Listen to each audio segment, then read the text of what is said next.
Hi friends, welcome to this very poorly lit segue into the first ever That's Iconic episode on video on YouTube. This is going to become a regular thing as long as my guests are okay with being on camera. I'm very excited for it. Robbie was the perfect person to do this for the first time with.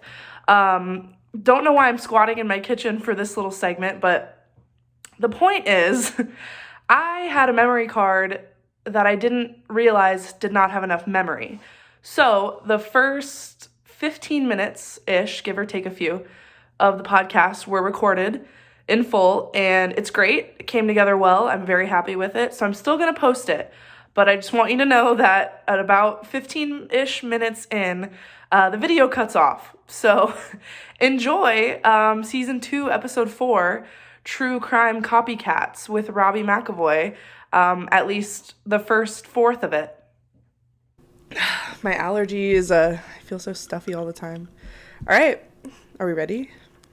Hold on, let me get Got the slim pickin' drinks. a little ASMR. Ew, when we get to, what are we drinking tonight? You have to explain that shit? That's gross. Okay.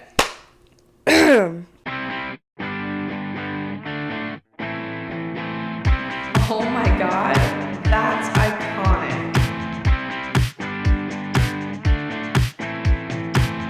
Hey everyone, and welcome back to That's Iconic. I'm your host, Molly Treaty, and thank you for tuning in to another episode of my wonderful podcast.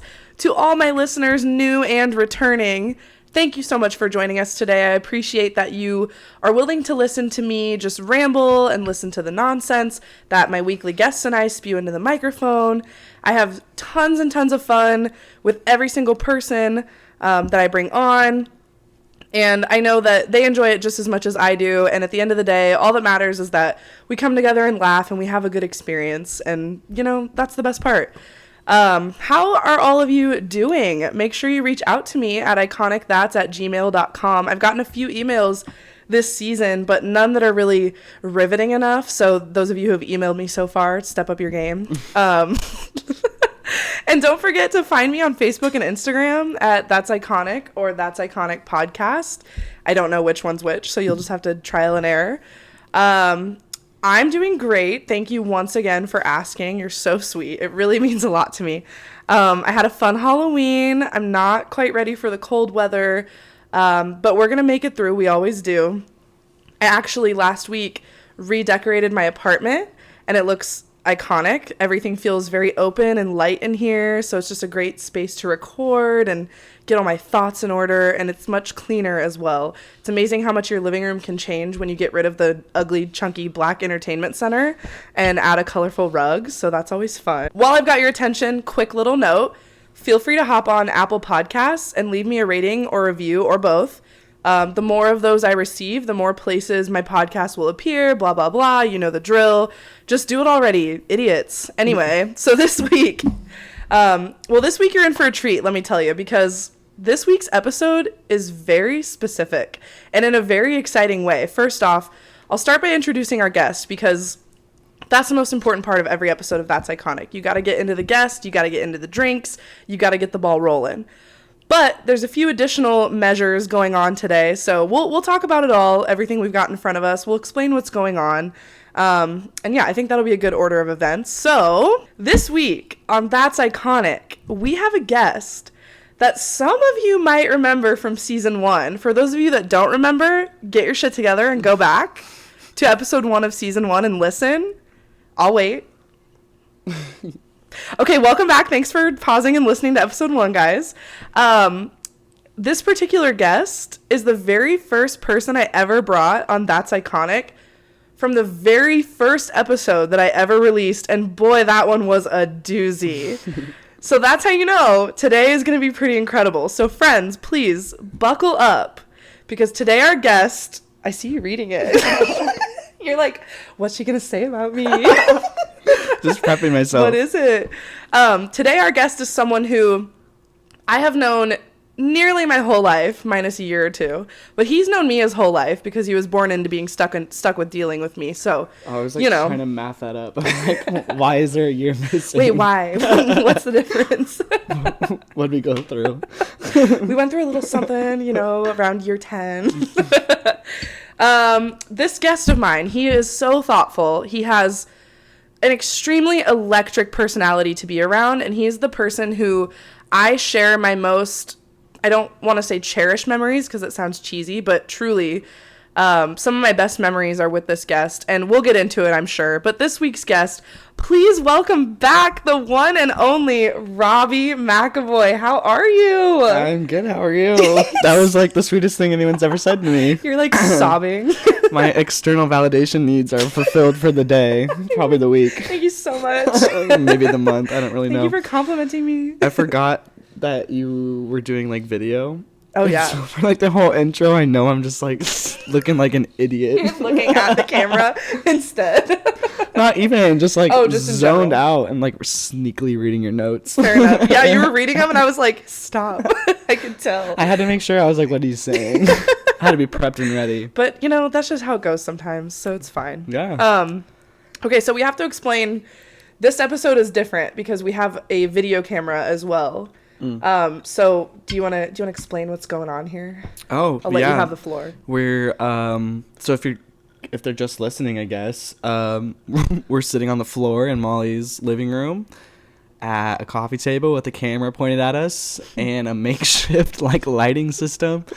It's like a lamp that the shade's off and the bulb is just like beating down on us. It's like really hot. No, I'm just kidding. I have been sweating. I've been home for maybe the last 2 hours and I have not stopped sweating. And I think this light is making it worse. No, but yeah, we're just gonna go for it. Yeah, so starting with Robbie's episode, as long as my memory card has enough juice in it, we'll see how long it goes. I did create a YouTube channel and it's called That's Iconic. I should probably look up what it's called so you guys can find it. But you know the name of the show, you can find it. I'll link it and whatnot. But I created a YouTube channel, so now I can post videos of the podcast as well, for those of you who might want a visual instead of just audio. And I'll check with each guest each week, if they want to be on camera, then we'll do it. If not, no big deal.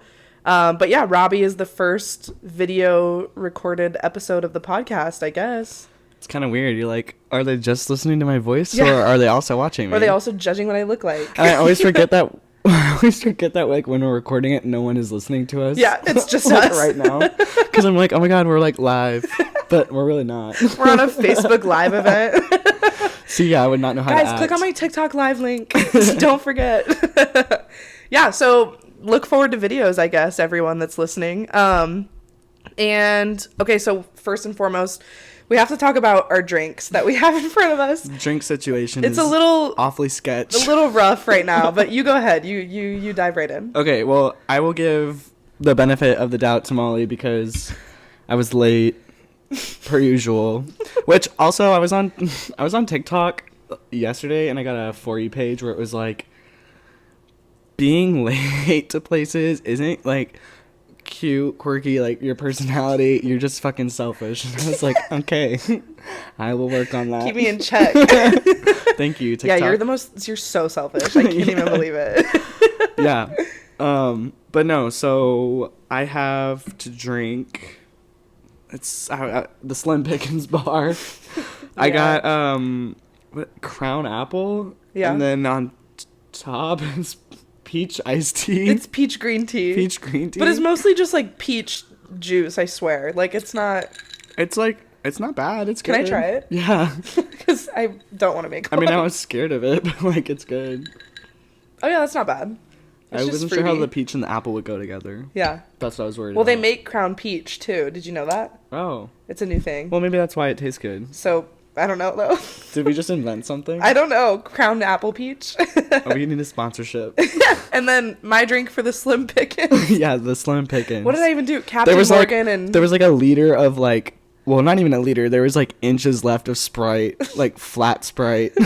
Like maybe a little bit of cranberry juice and some teas. We had to make do with what we got, you know? That's all right. This is how our relationship works. This is how it always goes. Give and take. Yeah, absolutely. Yeah, so mine's citrus green tea and Captain Morgan, and it's actually pretty good now that I've let it marinate a little bit. Watching you put it together was scary. Yeah, it at first just tasted like Captain and water, and I was a little concerned. Of the slim picking options, that's not the one I would have gone to, but I can see the creativity. It was behind risky. It was risky, but it was worth it. We have to do a ASMR. Oh. Sip. Clink. And sip.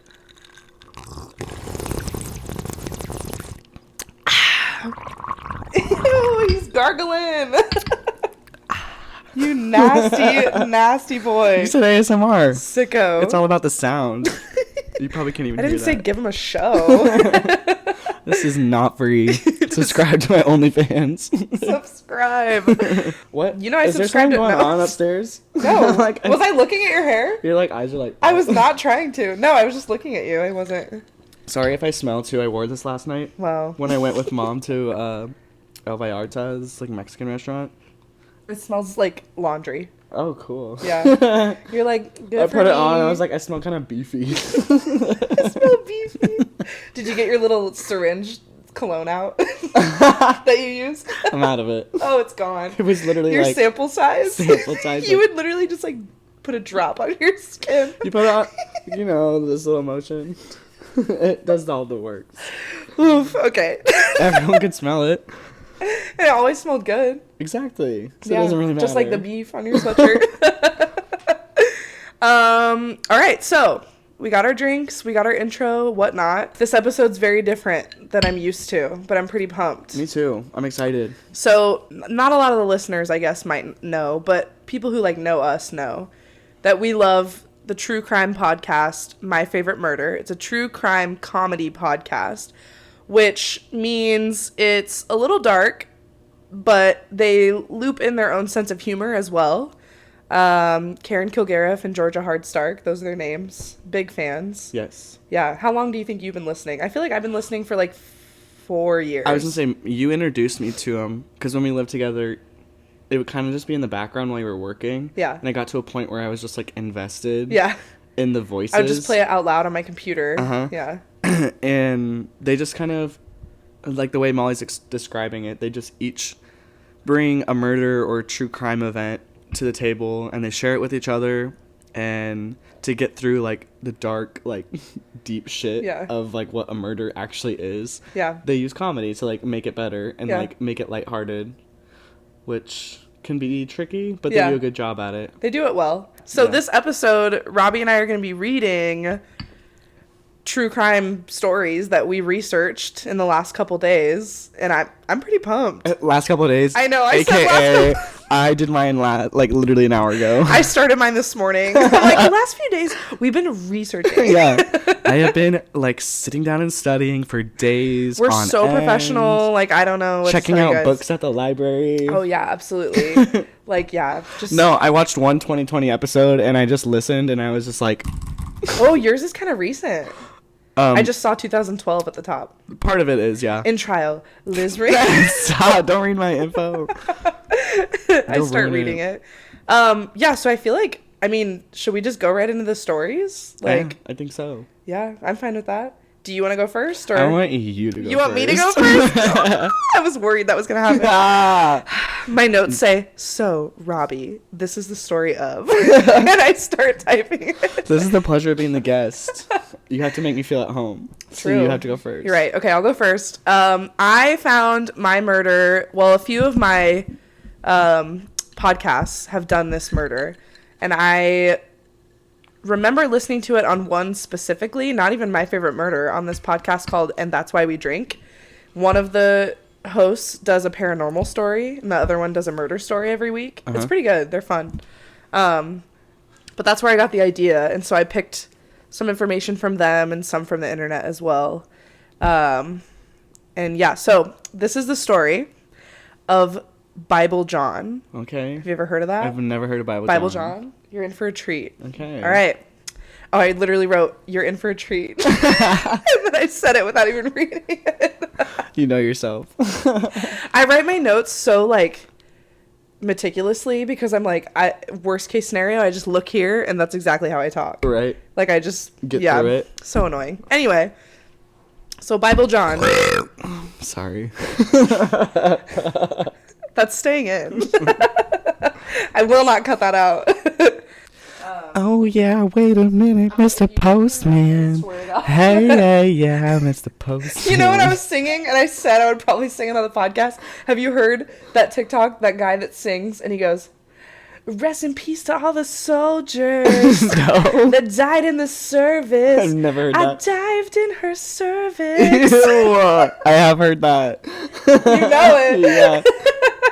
Bars. So that was some free content for you guys. Link to my SoundCloud below. All right, so Bible John. It takes place in Scotland, actually.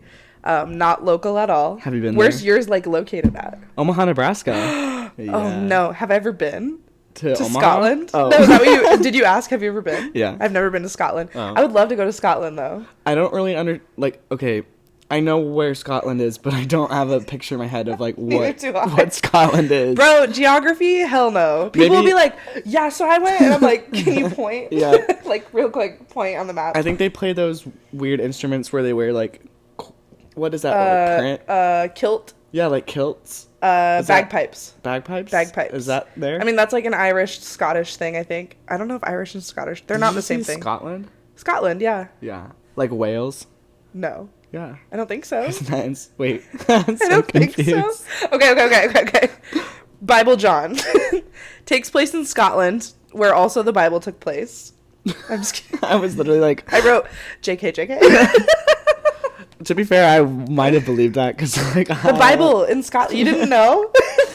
Jerusalem. Jesus was born in Right? Glasgow, Scotland. Or did I make that up? Jerusalem, yeah, but Uh-oh. that's not Scotland. I know It's that's not Scotland. I just meant where the Bible took place. Don't get me on that Bible 101. I know my stuff. The Bible, you open it up and the first page is like, this is based on Welcome to Scotland. true events. Genesis 1. This is based on true events. This is loosely based The on following true story. events. They're like, in New York City, the dedicated detectives who investigate these vicious felonies. The first page of the Bible. It's the SBU intro. Oh god. Mariska Hargitay is like, Jesus. Stabler. We gotta investigate the murder. Oh my god. Okay, I'm gonna get actually started. Up there. Oh, sorry. Some critiques are coming in from the Some audience. critiques are coming from the producer. What's happening? Oh. Okay. Wow. Scotland. A map. We have gotten a map of Okay, Scotland. guys. I'm getting word from my producer right now. Scotland is is north of England, and Wales is to the there. west of England. Kind of. So, and then Ireland is a separate thing. I was like, are Ireland and Scotland the same? Ew. To be fair, I thought Wales was the city of Scotland. So it's Sicko. okay. Get out of here with that. Okay. Bible John. It's the late 1960s in Glasgow, which is the second biggest city in Scotland. Do you know the first biggest city? In Scotland? Yeah. No. You should know. No, I'm just kidding. Oh. Edinburgh. Oh, okay. Yeah. Edinburgh. Edinburgh. That's how it's spelled, but it's pronounced Edinburgh. Edinburgh. Fun fact, yeah. So Scotland, obviously, given us many beautiful things. The Loch Ness Monster. Actually? Yeah, the television, the refrigerator. They all originated there. Okay, bougie. But one not so good thing to come from Scotland is Bible John. And I'll buckle up because this is a wild one. February 22nd, 1968, there's an auxiliary nurse and mother named Patricia Docker, 25 years old. She's my age. She put her son with her parents for the night. She was like, I'm going out with my friends from the hospital. We're going to this bar called The Majestic. It was also known as The Magic Stick, which I'm like that just sounds like a fun name for a dildo. The Magic Stick. The Magic Stick. Like, no, get out of here. I would never go to a bar named that. I don't know why. I don't know why it's necessary. Check it out. I might dip my toes a little bit. The Magic Stick. Take a peek. So they go to the Majestic. They dance for a few hours. Patricia is like, I want to go to the next bar. Like, let's go. And her friends are not really feeling it. So they go home and Patricia goes to the next bar alone. Okay. The next bar is called the Barrowland. also known as the Boras, apparently, like to Scottish people, they call it that for a slang type thing. Probably pronouncing it wrong, who knows, but I refuse to use a Scottish accent, so.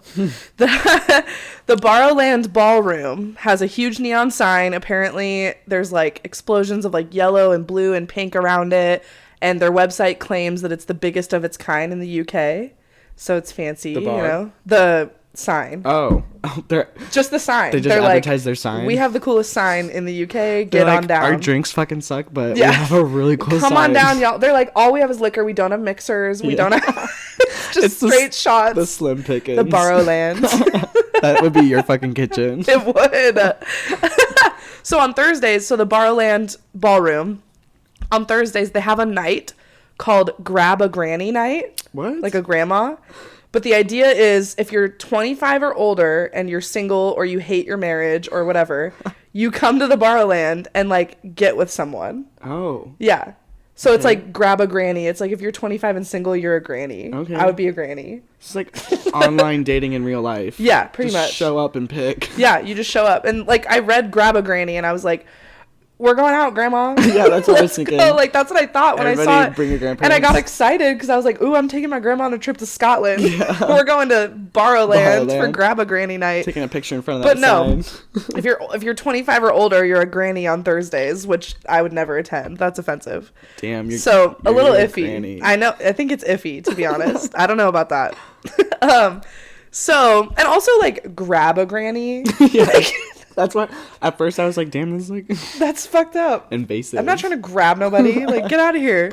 Just skip it altogether. But so apparently at this bar, the grab a granny night is like kind of secret because I said if you hate your marriage, if you're single, like just anything, because there's married you people can there. go and hook up with somebody because everybody's there for the same reason on Thursdays. So it's kind of a secret. People would like change their names. They would take off their wedding ring and like hide that, obviously. And you could just like get with a stranger on the DL. Okay. So this woman, Patricia, that I mentioned before, she was married to her son's father, who was living in Lincolnshire in northern England for work. He was or not for work, for the Air Force. He was in the Royal Air Force as a corporal. So they lived apart and they weren't divorced. They were actively married. And as far as I could tell, no one really knows if Patricia was like planning to go meet someone or if she was just like, let's just go continue dancing, because it was like kind of a secret, the grab a granny thing. Oh, okay. So no one really knows if she was like, I hate my husband, I'm gonna go hook up with somebody, or if she was just like, Stumbled what's the next into it. place? Yeah. Yeah. Like that would be me. I'd be like, let's go to the next spot, and then I'm like, what the? You're like, Get me out of here. Why are they all grabbing at Why me? are they grabbing at me like that? How do they know I'm 25? I am not a Grammy. But yeah, so in my opinion, Patricia sounds like a baddie, so maybe she was up to something, but who I'd hang knows? out with her. Yeah, I'd hang out with Patricia. I would go to grab a granny. For sure. So yeah, so we don't know really what her goal was, but anyway, it's Thursday night. The bar has a reputation. Some articles speculate that her friends maybe were like, oh, we don't want to go there, because they knew that on Thursdays, Barrowland was like that. Mm-hmm. So maybe she knew and was like, guys, let's go, and they weren't comfortable with it. Mm-hmm. But either way, she went alone. And we know she made it to the bar because people report seeing her in a very distinct yellow dress. Like that was the outfit she wore that night. But that was the last time she was seen alive. Oh. So the following morning, February 23rd, 1968, Maurice Goodman of Carmichael Place was heading towards his garage around like 7 or 8 in the morning, going to work on a Friday. And he saw a naked body like laying in the doorway, dead, obviously. He called the police. And it was so cold outside, the corpse was like half frozen, like just very not good situation to walk in on. They were able to figure out that Patricia had been strangled. It was Patricia, obviously, the body. They were able to find out that she had been strangled with some sort of ligature. They don't really know what object it was because there was nothing nearby. Some people speculate that it was possibly the strap from her purse, because her purse was missing. Oh. And her handbag or whatever she had, or maybe her own tights, because those were obviously missing as well. It was obvious that she had been murdered elsewhere and then brought there just by the way the body was placed, according to police. And so it's more like, I mean, things obviously get weird in any murder case, but it's particularly weird with Patricia's case. She was clearly on her period when she had died, and there were several like pads, like sanitary napkins, around her body, like near her, just kind of scattered. Like she must have had them in her bag. Yeah. And they got thrown about by the killer or something. And it was especially weird because they could tell she wasn't killed right there. So it was like the killer brought her body and then took the time to scatter stuff like that around her, you know? Yeah. Very strange. So they... Oh, and that detail comes back about the pads, so keep that in your mind. But so they lost a lot of time on her murder because they started at the Majestic, the Magic Stick. They started there to like ask people questions, and it took them a few days to find out that she had gone to Borrowland. Oh, because her friends were kind of like, "Oh, we just went to the Majestic with her." They didn't really tell the police where she went next. Bad friends. But one of the friends eventually told them. Yeah. It's like that's another reason why they think maybe she was going for a hookup to the Borrowland, because the friends were like, "No, we just went to the Majestic. Like, what are you talking about?" Still though, like your friend is dead. Yeah, you just need to be honest. Yeah. Like, tell the police where you went. Yeah, so they asked a bunch of locals questions. They asked like the bar owners, people who were at the bars. Like, they had divers go into the river to see if they could find her belongings.